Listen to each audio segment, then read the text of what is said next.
rápido pelas competências definidas. Gente, todo ano, os maiores líderes do mundo, de todas as áreas, se reúnem para discutir o futuro do trabalho.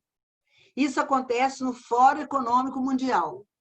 E nesse fórum, ele acontece geralmente em janeiro, e no princípio de fevereiro você tem uma publicação que são as futuras profissões, as profissões que estão ficando obsoletas e as competências para o trabalho definidas.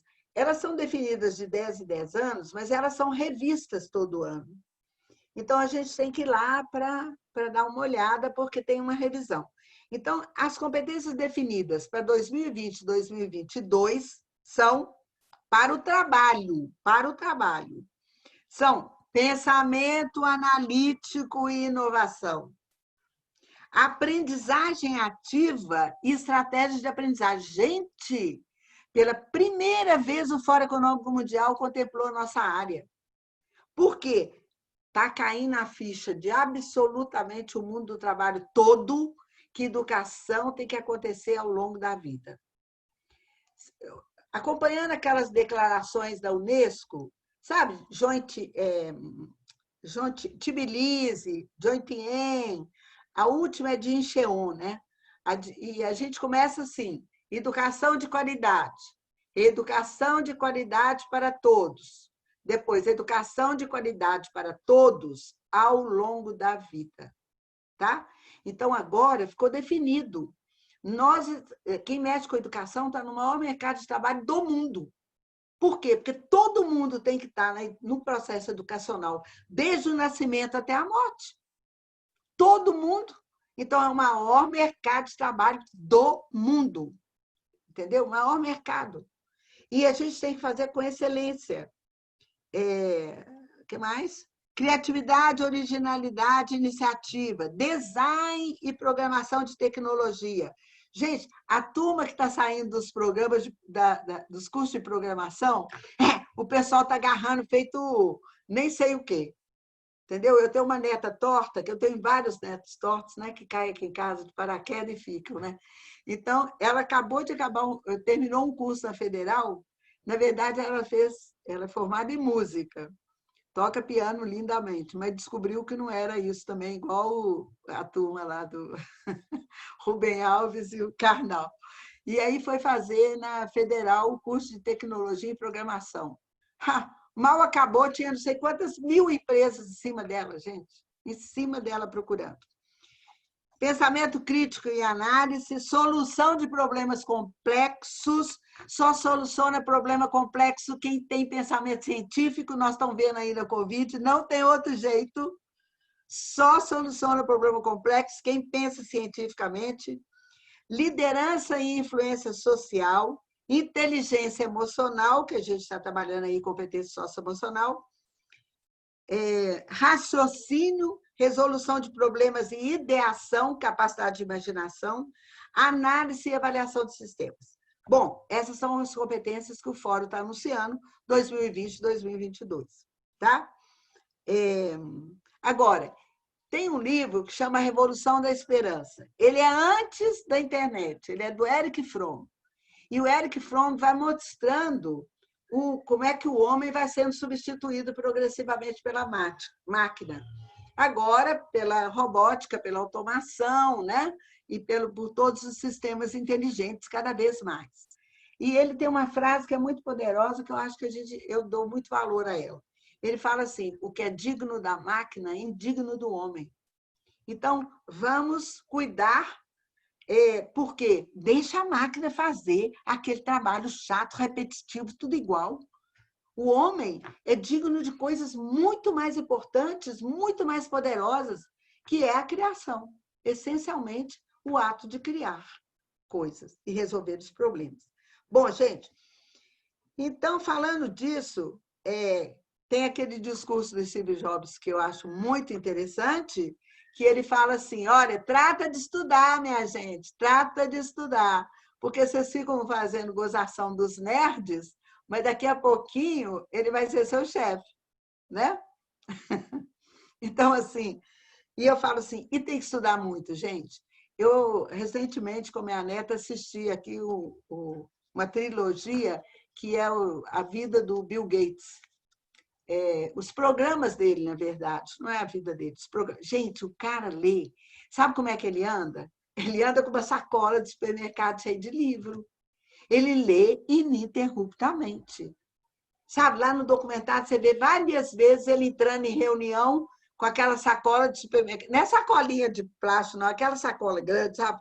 Que a gente põe muita coisa, põe uns 30 quilos. Pois é, ele anda com aquele negócio de livro, entendeu? Ele lê ininterruptamente. Eu falo assim, olha, a gente tem que pensar, por exemplo, mostrar para os meninos que, às vezes, não passou pela escola. Por exemplo, a Amadora Aguiar, né? Bradesco, criou o Bradesco. O cara tinha 4º ano primário, era lavrador, briga com o pai e vai para a cidade, entendeu? E começa como office boy. Ele nunca fez nada além do 4º ano, mas lia desbragadamente, era altissimamente especializado em atividades bancárias. Altissimamente especializado. Então, minha gente, olha, as formas de emprego que nós temos estão evoluindo muito. CLT, vocês estão vendo que vai ser modificada, não é? Então, a gente tem que... A CLT é uma das formas que a gente tem de estar numa relação dita de emprego ou de empregabilidade. A outra é a MEI, né? A microempresa individual. Microempresa individual está sempre prestando serviço a alguém, você entendeu? Então, de certa forma, ela tem uma relação que é mais ou menos uma relação de emprego. Inclusive, o próprio país permite que você recolha para o INSS, né? Você sendo um microempresário individual, você tem garantias, se você adoecer, você pode ter uma ajuda. Então, de certa forma, é um emprego com uma mediação, né? De governo, mas é uma relação assim. A outra forma é a tal do PJ. PJ. Então, eu, por exemplo, sou PJ há anos. Há anos. Eu não sou empreendedora, sabe? Eu sou PJ. Eu estou ligada a uma organização que demanda meu serviço, eu peço serviço para ela. E ela me paga como pessoa jurídica, não é? Sou eu que administro minha vida? Sou. Mas todo empregado vai ter que entender isso, que ele é que vai ter que administrar a vida dele cada vez mais. É aquele negócio de você SA, empresa não é mãe. São 2 reportagens que arrebentaram no Brasil, né? Na revista Veja, né? Tem algumas reportagens da Veja que explodem assim, essas 2 explodiram. Por quê? Porque eu tenho que aprender a cuidar de mim. Certo? Eu tenho que aprender a cuidar de mim, mesmo numa relação de emprego. Eu não vou ter mais aquela aposentadoria global e tal. Então, eu tenho que me cuidar. Outra coisa, gente, isso daqui é fundamental que toda meninada, todo mundo entenda. Nós vamos trabalhar por projeto. Eu não sou empreendedora, eu não sou empresária, eu estou no mercado e eu trabalho para quem me contratar. Só que a pessoa vai me contratar por projeto. A contratação vai ter a vida do projeto. Então, ela me contrata para uma função no projeto em que eu sou ótimo e o LinkedIn vai ter que se ajustar para fazer isso, currículos dessa forma, em que eu faço um projeto, tenho uma avaliação 360 graus dele, eu documento o projeto que eu fiz, sabe? Eu documento o resultado do projeto que eu participei dele. E a minha participação tem a vida do projeto. Se olhar para a Fundação Dom Cabral, tem anos que ela trabalha assim. Ela é uma organização por projeto. O professor é contratado para trabalhar no MBA tantas horas, ele é PJ, ele vai trabalhar aquelas horas, fechou. Acabou. Entendeu?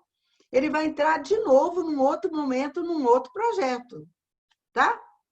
E assim, a organização... por exemplo, qualquer sala que se usa lá, o preço da sala entra no projeto.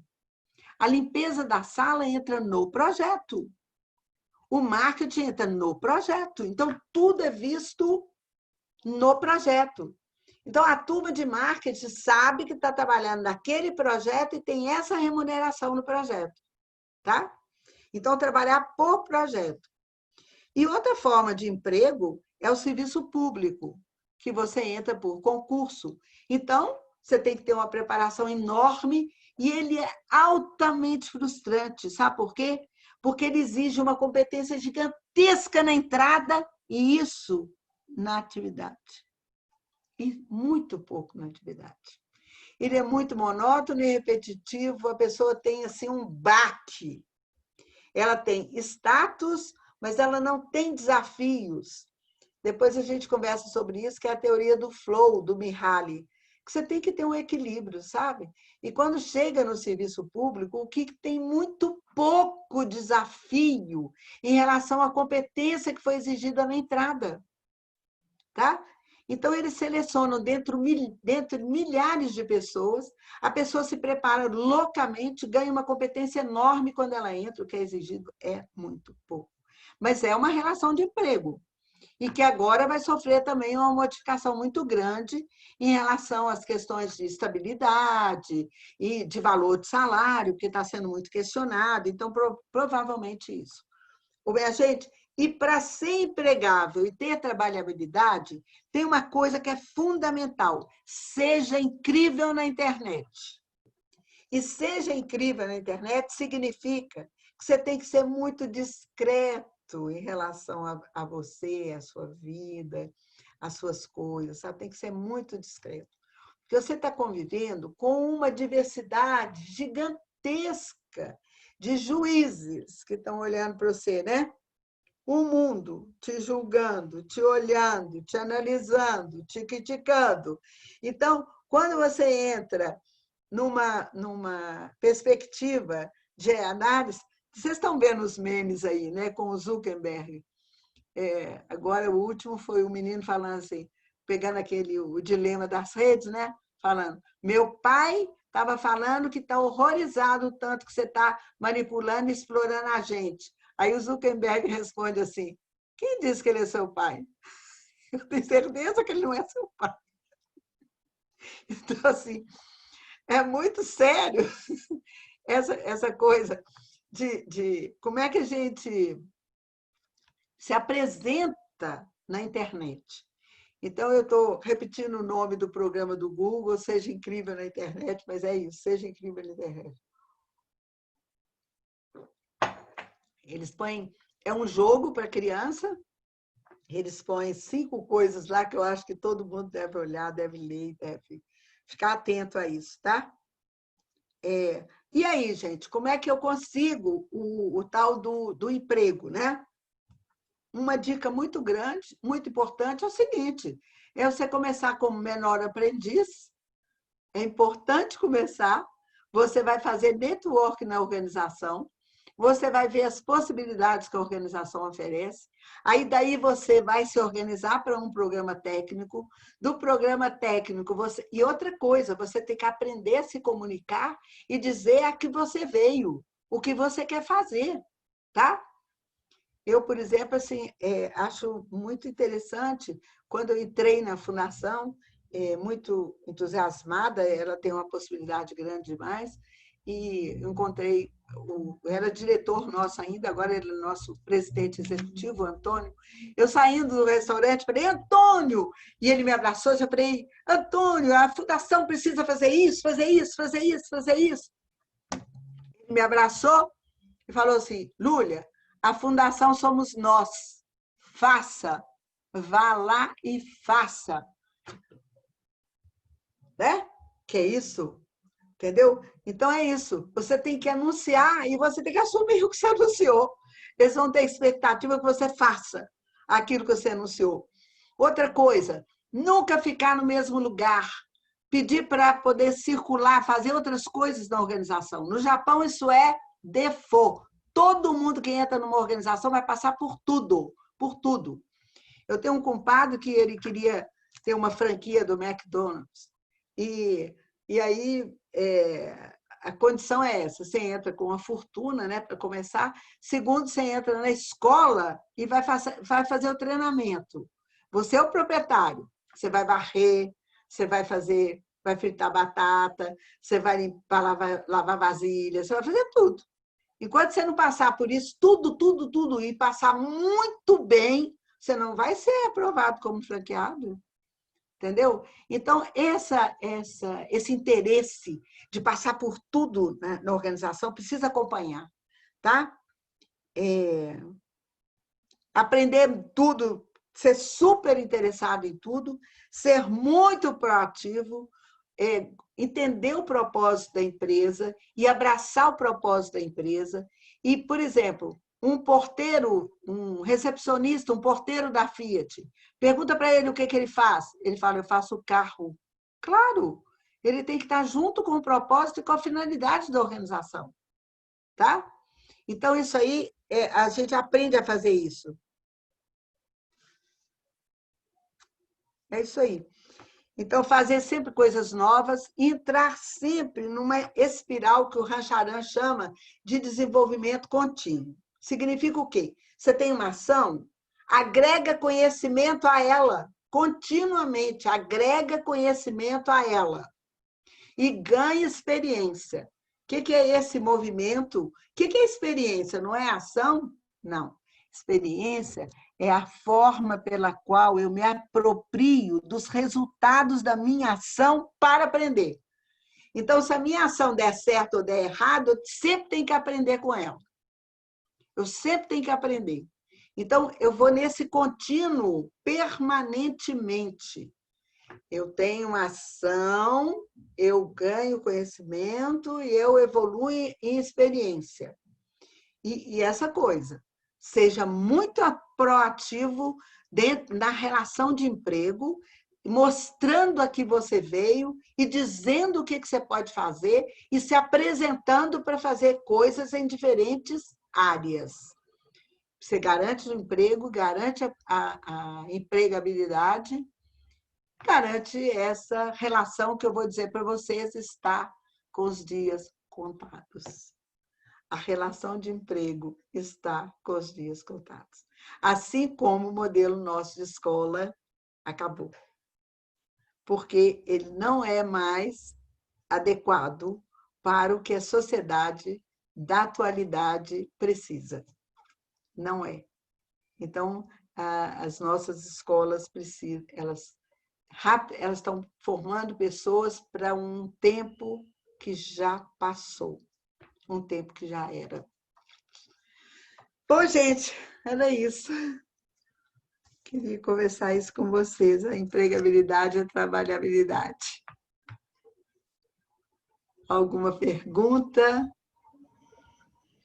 Uau, tanto de coisa. Estou vendo a carinha da Liliana, Liliana, nossa, mãe. Ô, boba. Tô Eu vou perguntar. bege. Tô bege. Todos deviam ser obrigados a escutar a Lúlia falar.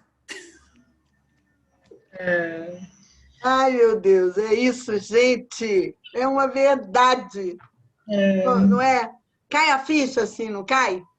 Ô, Lúlia, mas dá um susto, né, mesmo na gente, porque...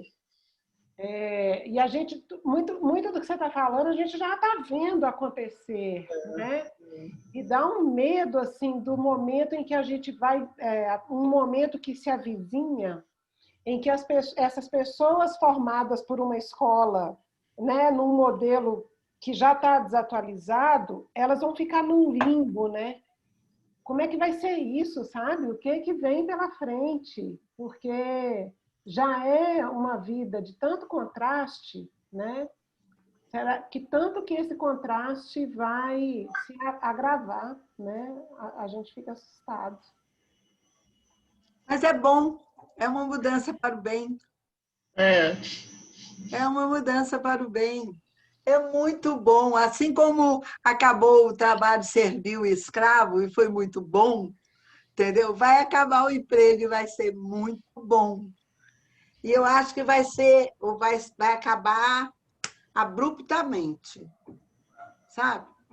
Porque, por exemplo, o Brasil, as nossas indústrias, elas ainda são de base eletromecânica e elas vão se tornar eletroeletrônicas.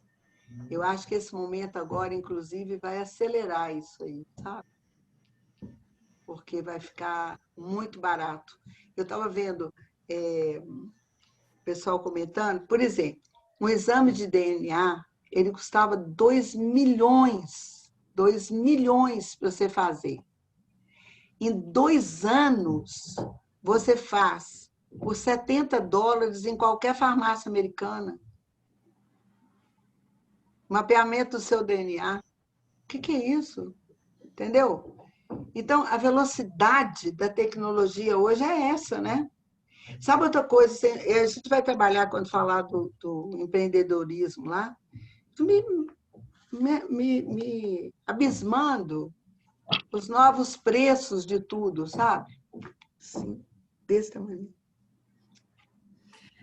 Quando você fala da questão da escola, esse modelo de escola que nós temos, né, que predominou, acho que é achismo mesmo, porque eu não li nada, não quis pensar sobre, que predominou até o momento da Covid, é o modelo de século XIX. E agora não dá mais. Então, nós tivemos o 20 todo, e esse início de 21 todo para pensar, para usar a tecnologia como aliada, e não fizemos. E da noite para o dia, literalmente, nós precisamos mudar. E o que assusta todo mundo é essa mudança. Peraí, eu não vou ser mais necessário? Qual vai ser o meu papel? Então, são esses os questionamentos que a gente percebe para além dessa conversa. Em um encontro em que eu tinha discutir algumas coisas, as pessoas estavam muito naquela... Pensei na sua fala de ontem, muito naquela fala de queixa. Que eu não consigo, que eu não posso, que eu não sei o quê, papapá. Falei, peraí, você tem um iPhone 10, minha filha, e você não tem um computador mínimo para você digitar um texto e mandar? Tem uma relação errada aí. Tem uma relação errada. Né? Você tem um aparelho de comunicação de última geração e não tem um equipamento básico para você trabalhar. Então, que relação é essa? Como é que você... Quase apanhei, mas eu não tenho muito problema com essas coisas, não. Porque as pessoas precisam se reinventar. Quando você falou da entrada do concurso público, eu nunca quis ser funcionária pública.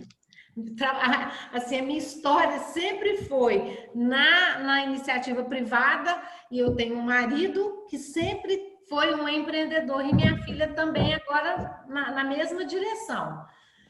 Eu fiz o concurso público porque meu pai insistiu. Então, eu cheguei cheia de gás.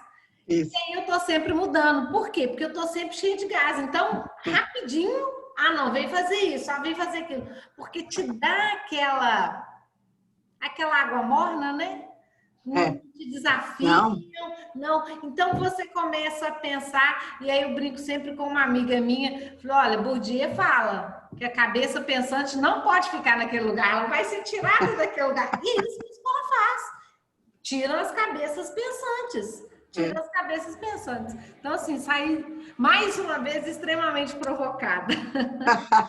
Olha, eu sonhava, e eu acho que isso que tinha que ter acontecido, que o mesmo esforço que está sendo feito para gerar uma vacina, um remédio, fosse feito para a educação. Nossa! Eu acho que o problema foi idêntico.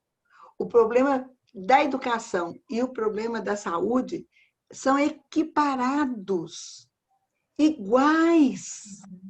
E eu não vi esse esforço em nenhum lugar do mundo que tivesse tido uma força-tarefa toda coordenada, concatenada, para a gente ter uma solução na mão, um encaminhamento. Sabe? Eu falei, não acredito, gente, tinha que ter tido isso. Em nenhum lugar do mundo. Eu falo que eu fico com a cabeça arrepiada, assim, de... E esse discurso, né, de que a escola é que vai te dar essa possibilidade, tem uma geração aí que já entendeu que não é. Não é essa escola que a gente conhece, português, matemática, geografia e história, que vai te dar essa possibilidade de emprego. Não é essa. Mar, eu ando tão, porque esse negócio de a gente ficar 24 horas dentro de casa, eu fico com a televisão ligada 24 horas, porque é a única companhia que eu tenho. Então, gente, eu tenho assistido cada documentário em história. Por exemplo, tem uma série que chama Era dos Dados, não sei se vocês já viram. Por que os meninos não estão estudando isso desse jeito? Sabe? Não tem gente que está estudando descobrimento do Brasil e achar que isso é a coisa mais importante do mundo. Pelo amor de Deus, se quiser estudar alguma coisa de viagem, vai ouvir a Mirklin contar como é que aconteceu a viagem de Portugal para cá, tecnologia usada, sabe? Como é que foi, o que foi, e como é que ele faz hoje uma travessia sozinho em Deus, né? Assim, vai para outra coisa. É outra coisa, Mara. Agora, não sei se vocês viram, mas é uma coisa que eu vou tratar lá na frente. O Google lançando graduação em 6 meses. Não. Com certificado? Não. E aí? É. E aí? Por que não? Por que tem que ser 4 anos e meio? Uhum. O que justifica? Isso aí. O que justifica? Né?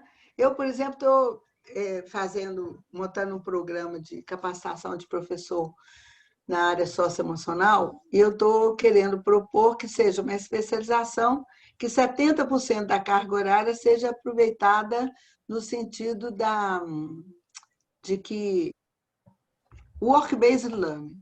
Ele está sendo professor de educação socioemocional, então eu vou compor a carga horária dele e ele vai ter uma especialização. Entendeu? É difícil, né? As pessoas ficam me olhando assim, como se eu quisesse empobrecer a capacitação. Eu falo, não, gente, é o contrário. É o contrário. Eu estou dando densidade para a formação. Ele vai pegar o boi pelo chifre, ele vai ter que ter um menino, ele vai experimentar, ele vai mandar para mim relatório de como é que aquilo está acontecendo, né? É outra coisa, gente. É outro mundo. Vamos lá! Ensinar agora eu sou muito... fácil, educar é difícil. Ai. Né? Paulo Freire, mudar é preciso e necessário. Ontem até falei dele, quando falei que tem que fazer a tarefa do nosso tempo, né? A tarefa do nosso tempo. Essa é a tarefa do nosso tempo. Nós somos obrigados a fazer a tarefa do nosso tempo, gente. E a primeira coisa que ele fala é o quê? Né? Consciência do momento, do ambiente, do contexto, do envolvimento das pessoas, tudo, né?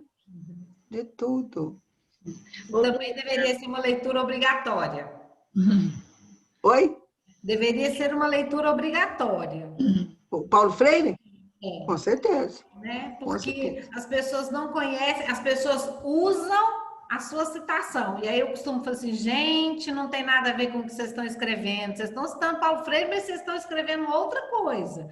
Então, porque aqui eles não têm o hábito. O Júlio Emílio, que é um professor lá da Federal, ele foi para fazer uma formação fora, para dar uma formação sobre Paulo Freire fora do Brasil. Então, olha para você ver também a complexidade da nossa formação. Né? Então, é muito difícil. Você também tem... Eu considero que o Paulo Freire nunca foi usado. Não. Eu falo, põe minha mão no fogo, mas eu acho que ninguém nunca usou Paulo Freire. Nunca. Se você pegar aqueles 19 pontos da pedagogia da autonomia, você fala, uau, basta aquilo. Se fizer certo aquele que ele propõe naquele livro, você já tem o melhor professor do mundo. Não é? Eu vejo assim, né, essa questão das empresas, né, as empresas também estão perdidas, né, porque ao mesmo tempo, né, que elas também estão numa transição, né, eu quero pessoas inovadoras, eu quero criativos e tal, mas quando chega lá também põe numa caixinha, faça isso e faça aquilo. E mesmo as empresas que têm essa intenção, têm ainda um trabalho muito comando e controle, né? Muito ainda linha de produção. Então, assim, as empresas também estão perdidas, né? Eu sinto isso, assim. Eu trabalho, né, muito com organizações. E essas conversas, elas são ainda muito separadas, né? As conversas da educação, elas se dão ainda muito só da educação, né? Isso, ela vai pouco para a empresa, né? Assim, essa ainda, eu acho que a educação conversa mais sobre o emprego do que o emprego conversa sobre a educação, né? Então, é um desafio, assim. Mas eu acho que hoje, por exemplo, o emprego está tendo que correr atrás da educação, Tá. que a pessoa está chegando lá sem ainda a competência que ela precisa, né? Então, eles estão correndo atrás da educação. Agora, eu acho, Tereza, que eles vão, a robótica, a automação vão chegar. Eu assisti 16 palestras de uma empresa que estava falando só de inteligência artificial. Era i2AI, o programa. Até hoje eles começaram outra série. Eu preciso, enquanto eu caminho, eu pego aqueles podcasts e confiro essas coisas. Inteligência artificial, gente, mamma mia, É assustador quando a gente vê. maravilhoso. Eu falo que eu sou pioneira do uso da inteligência artificial na educação, porque eu estou fazendo os experimentos lá na Fundação e está dando muito certo. Eu acho que vai ser muito legal. É isso aí, gente. Muito, muito, muito honrada de vocês terem me chamado, muito agradecida, viu? A gente que agradece. E ainda temos mais 3, né, pela frente. Nós temos, Liliane, eu desenhei uma metodologia, só que você falou assim, a gente fica sufocado de pensar nas coisas todas. Eu desenhei uma metodologia que a gente fez para o Sebrae há uns anos, que era justamente isso. Os nossos professores apresentavam cenários, aí causava um choque, né, um choque enorme. Daí a gente fazia um circuito que era de racionalização. Então, assim, a primeira coisa é racionalizar a emoção. Então, você olhando para aquele cenário, você faz SWOT. Fraqueza, força, oportunidade. Depois você racionalizou o cenário, agora você racionalizou a emoção, agora você racionaliza o contexto. O que eu posso criar? O que eu tenho que eliminar na minha vida? O que eu tenho que reduzir? O que eu tenho que incrementar? O que eu tenho que criar? Que é o Oceano Azul. Entendeu?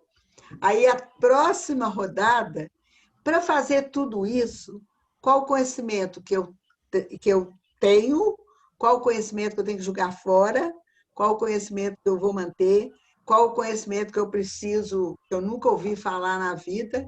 E o quarto quadrante é, pelo amor de Deus, vocês falam o que eu tenho que saber para fazer isso, porque eu falo assim, não precisa ficar ouvindo só o cliente, não, porque isso é injusto e desonesto com ele.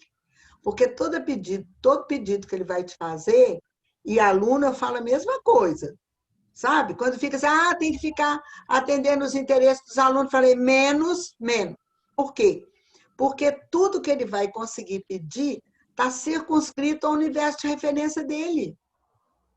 Então, eu sou escola de desenvolvimento proximal do Vygotsky, gente, eu tenho a obrigação de puxar, além de onde ele está enxergando, não é? Para o cliente é a mesma coisa, eu tenho que alavancar, ou então eu não sou escola, não é? Então, é isso aí, Liliane. Também tem metodologia para poder metabolizar o choque. Sabe aquela provocação que você fez ontem do exercício de gratidão, da gente deitar e pensar por que valeu a pena o dia de hoje? E a resposta... Você vai estar dormindo com todo mundo aqui hoje, Lu. Ai, que bom, que ótimo. Ai, gente, que ótimo. É legal. Depois, se vocês quiserem me mandar a gravação, eu fico grata. Eu te mando o link, eu coloquei no YouTube, aí eu te mando de ontem e aí já de hoje também. Porque eu tenho um defeito, eu sou oralista. Eu sou da tribo ainda. Só falo, não escrevo. Não tenho praticamente nada escrito. Tá bom, queridas? Então tá, gente. Então, Muito obrigada, bom, viu? muito bom. Então. até a próxima. Obrigada. Até amanhã, se Deus Até quiser. amanhã. Obrigada. Beijo. Tchau. Tchau.